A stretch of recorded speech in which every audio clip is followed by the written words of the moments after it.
sometimes it's very strategic that a woman is put there with the intention that she'll fail, and therefore you will win in this way. One, you can point out and say, we are a progressive company by appointing a woman, but see, because she's a woman, she failed.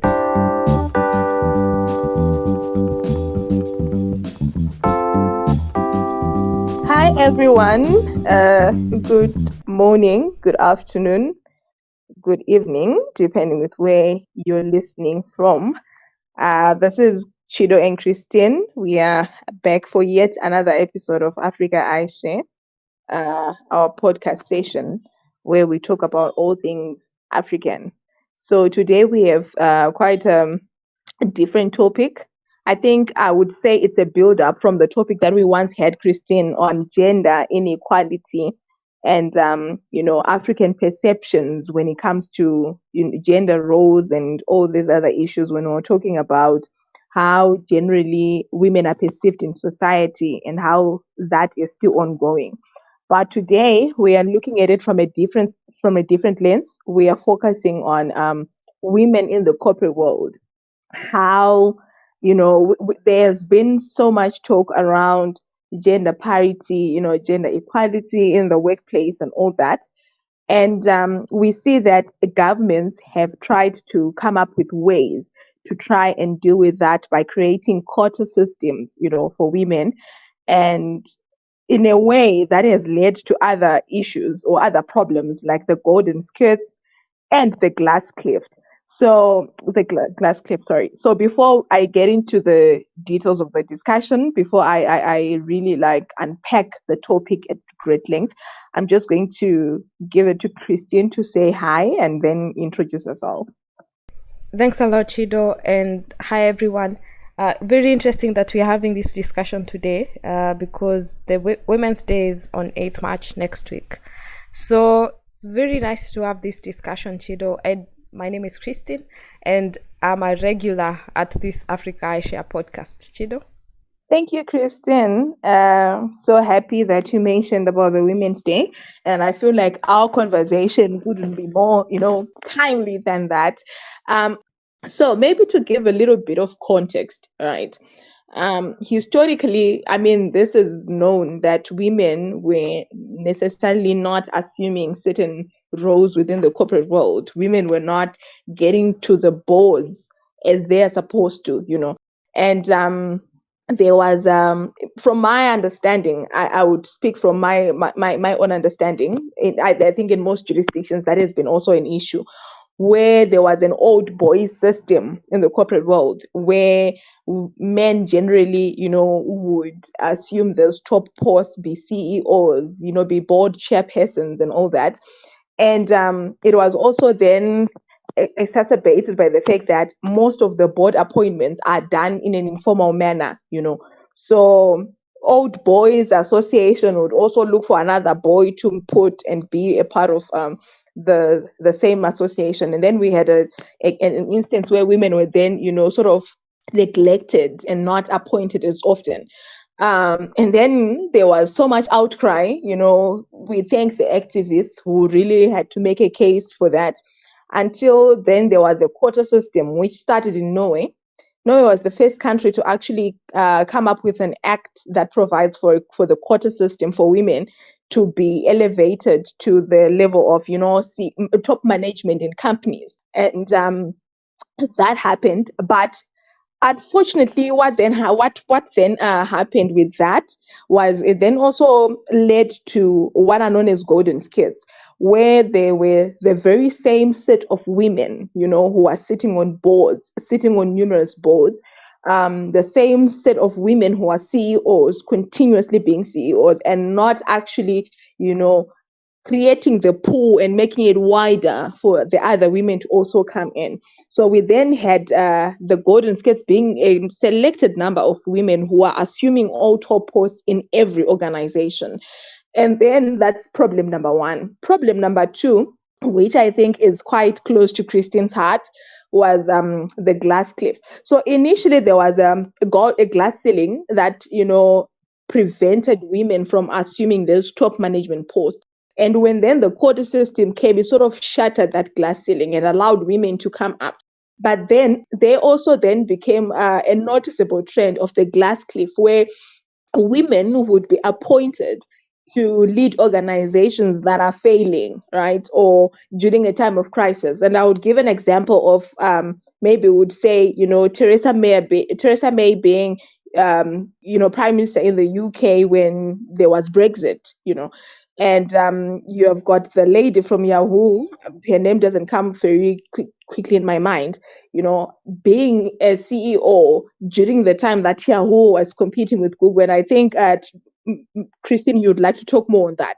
So that then led to this understanding that women are not necessarily good leaders, because if you assume leadership in an organization that is already failing and people start judging you based on your, I would say, your performance to trying to resuscitate a situation that is dying, I mean, naturally people are not going to be favorable. History is not going to be favorable towards you. And that has led again to this understanding or this perception that women don't necessarily make very good board chairpersons, very good CEOs, very good top management. I don't know, Kristen, please come in. Okay, thanks, Chido. And yes, this actually is not a concept Chido and I are coming up with on glass cliff. And the reason why you see it's called glass cliff is that it's an invisible way to fall. No one can quite say, these are the obstacles that are put in your way, because you see, being promoted to the CEO of Yahoo, for instance, is such a good thing to be done for women. So no one can be saying that you're being set up to fail. But the minute that you're appointed to this position, and then what's happening is that you're required to turn around a company which is already on a downward trend. Then what happens is that it will eventually, inevitably, despite what you do, very likely the outcome is that it's not going to turn around as you expected to do to it. The same way, like during Brexit, there was really nothing much that was going to happen if the decision was that Britain should exit from the EU. So that now if you appoint a female leader, she was going to make this miraculous change.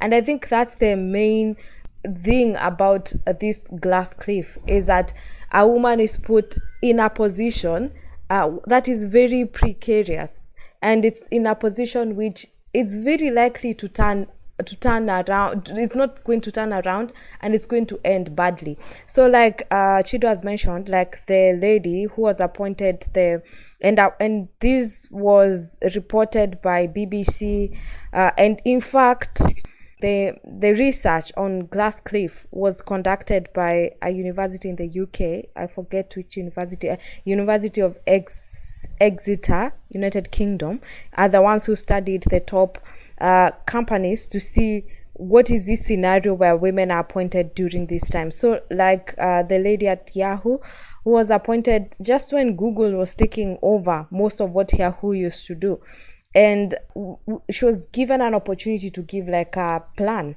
of how she was going to turn it around.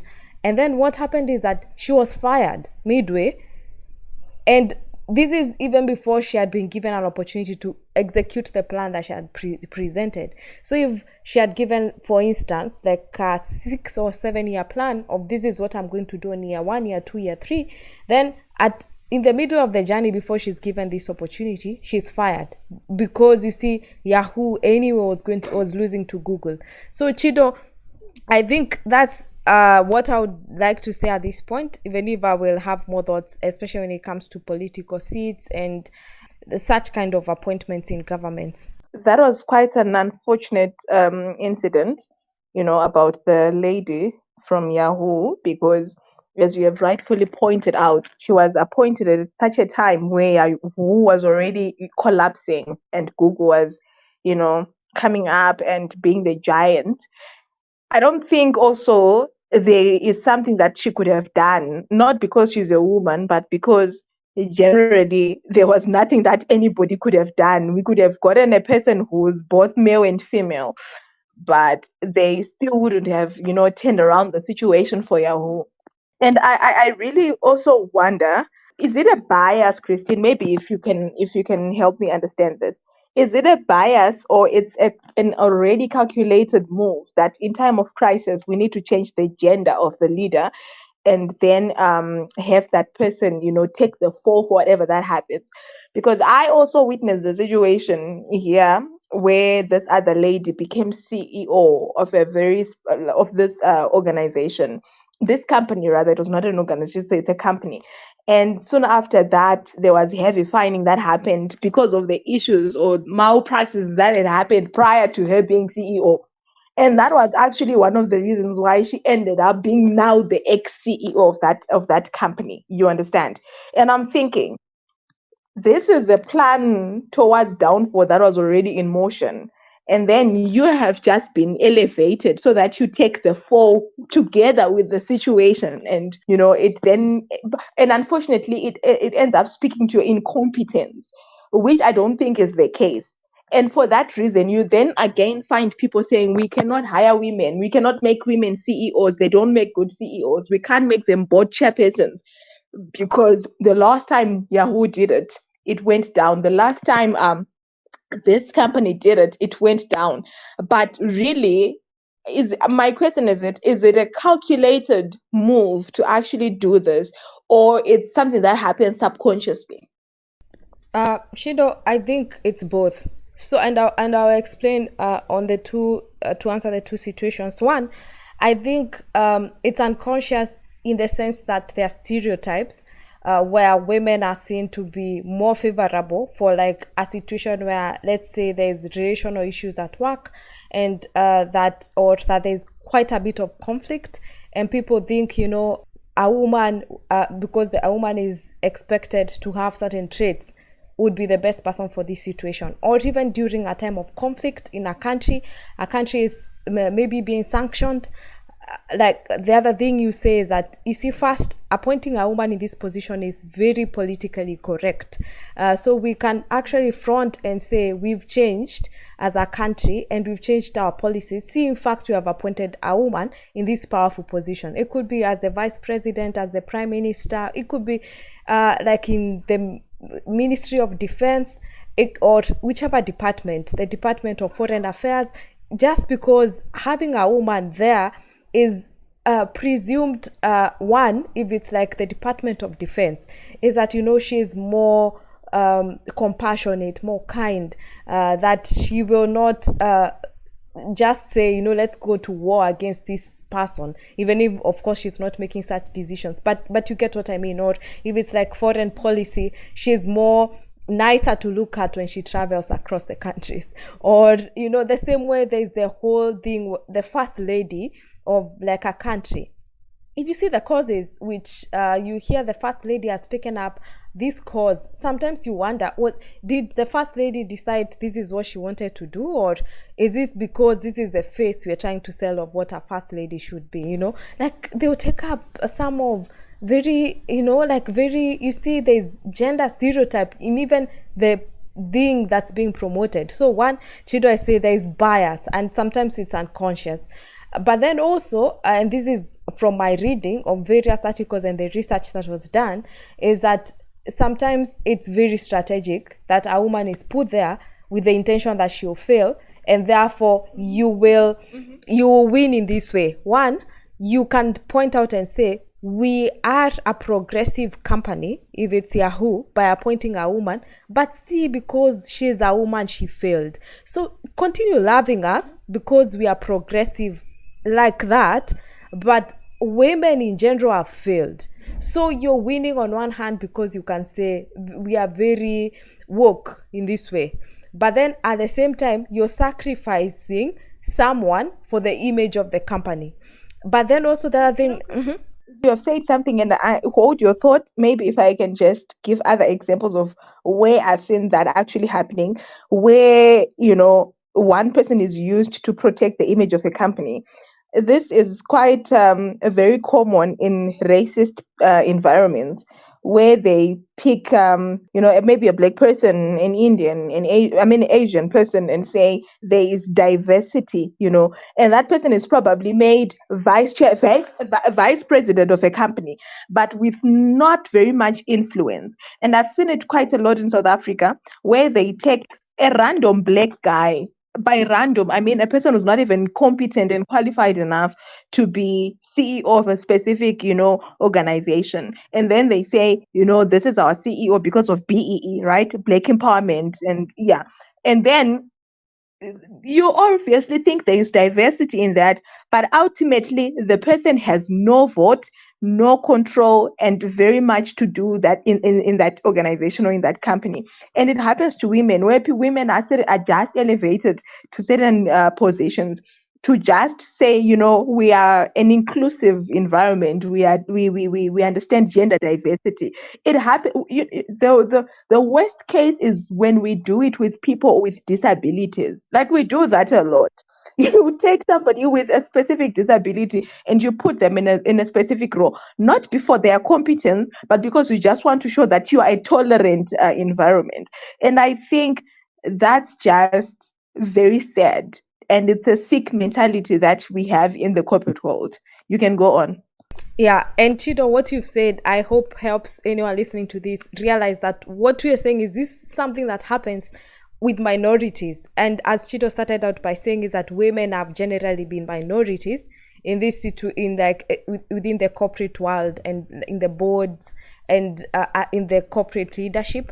And the same way that you take a black person in South Africa, which again, I also, Chido, attest to this, happens again and again. The big companies in South Africa, because of black empowerment, they will take someone who is literally a puppet, and they will be the person who is head of development for Africa.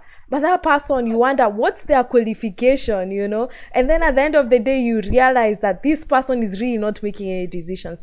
But if I may also go on, is that, just to back up what you said, is that even in the research, they found that this can happen to both men and women, depending on factors like, if it's a minority man, he might be put in the same situation as a woman, in the sense that they'll be sacrificed for the image of the company. But then also the research, there was an argument that what also happens is that there are people who you value within the company or within even the political arena, or it's a person who is valuable to you. So what you do sometimes is that this is not the person you want to sacrifice. What you do, tell them, just take a backseat for a while, and then we'll get someone to take the fall for you. This happens, and the other example was given is in law firms. Yeah, Chido, in law firms, now that we're lawyers, this will relate. Yes. So yes, if you look like who is given the cases that are won, so the research was done between the different types of litigation cases, how they are allocated. So like if it's a very contentious issue, which is no matter what the person does, they are likely to lose that case in court. Very likely to go to a woman.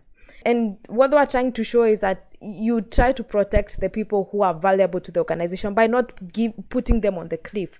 So if it's like in a law firm, make sure like all these cases which you're most likely to lose, they give them to a woman. And then the cases which either have, they're straightforward and they are easy, or that there's a little contention, but there's precedence and all these things and likelihood of winning, you give them to a man. I found that, Chido, in honesty, I found it quite surprising that even it goes down to like the legal firms in that way. I found it very interesting.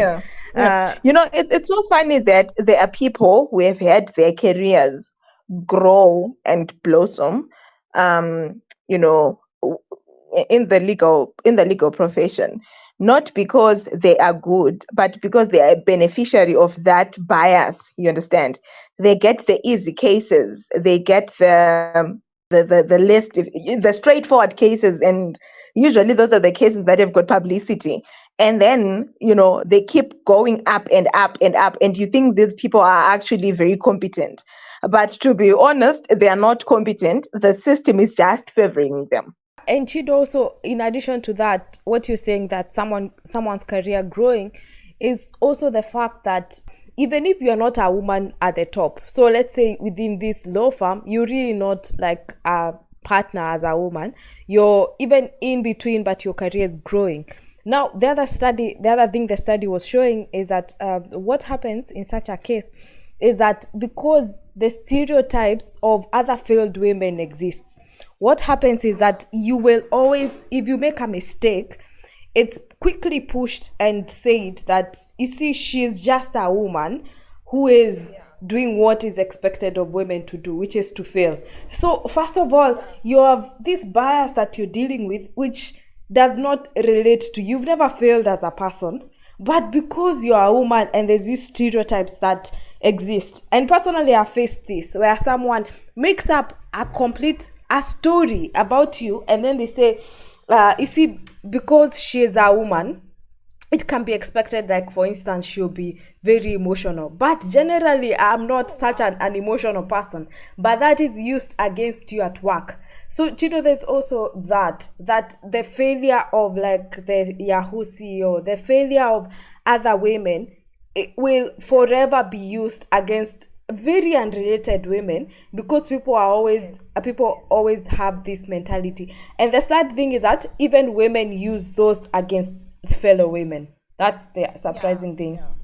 Wow. Christine, maybe in the interest of time, we have identified the problem, and obviously there's so much that has to be done.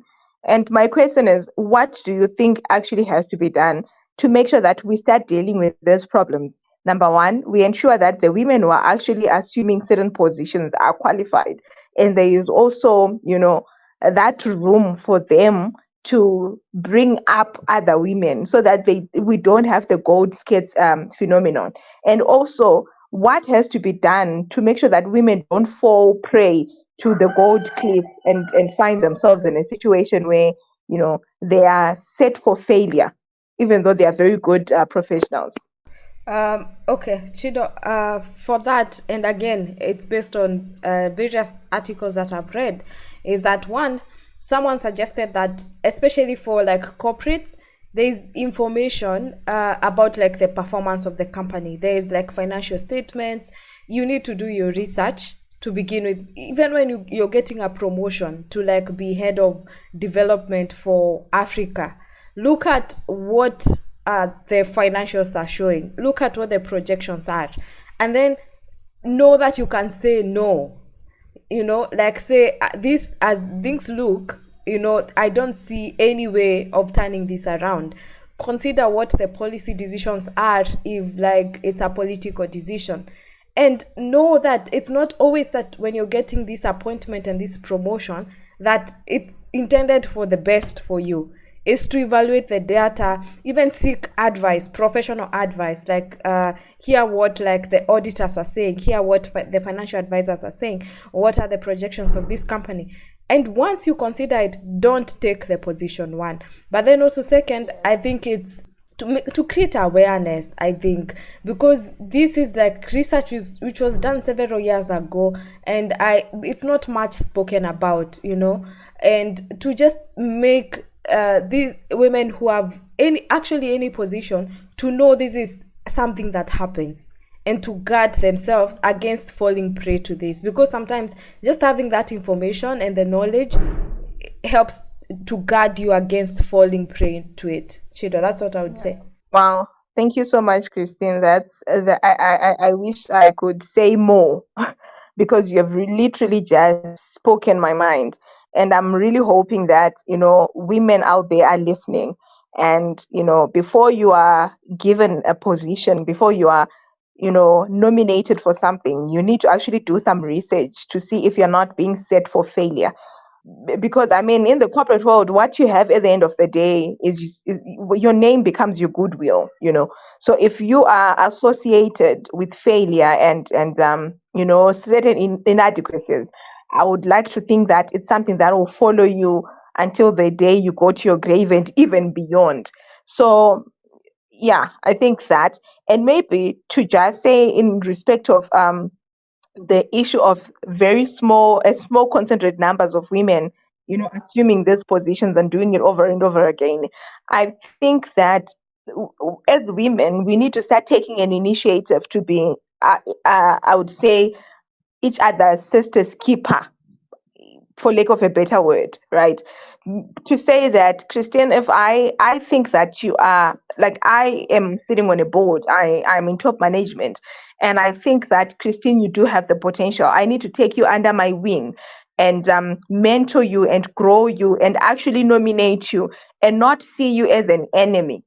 But I think we do have that tendency of seeing each other as one's enemies. And that's the reason why we now have, unicorns in the corporate world.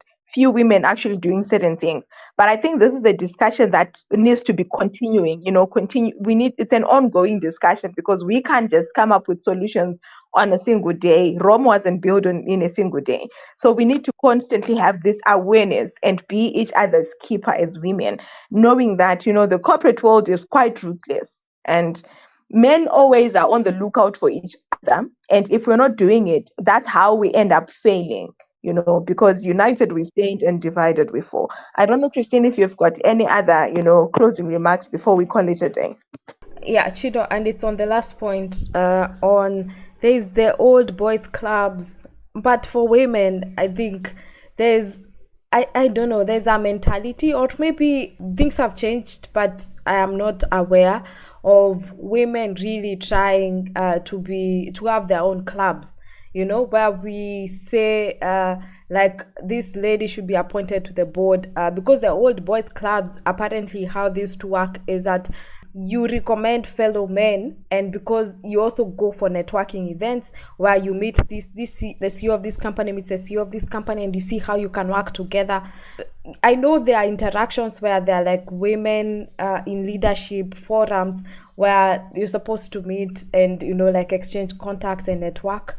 Maybe more of that, and if that should happen on more of a professional basis, because I think also for women, you just decide we should become friends and not act professionally. So anyway, it's a lot. It's a lot. Yeah, but those are my final comments. Thank you so much, Christine, for joining us today. It was such an interesting and enlightening discussion. So, and thank you to all of our listeners and followers. We value your feedback, and please let us know what you think. What do you think has to be done? Any solutions that you're proposing? And in respect of this topic, and generally the podcast story as a whole. But having no other closing remarks, I think we can call it a day. Thank you so much, Christine, for coming in, and see you next time. See you. Bye.